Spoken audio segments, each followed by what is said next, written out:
Hi guys! Ito na nga pala yung nabili kong ambokado nung nakaraan, yung napakalit na ambokado. Hinog na siya kaya tignan natin kung may buto wala.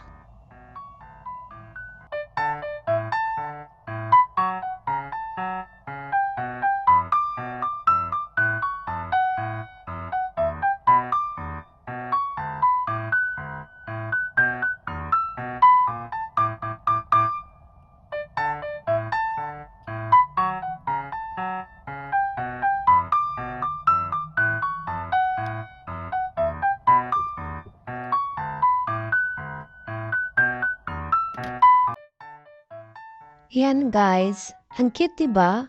At saka walang seeds. Try natin kung masarap.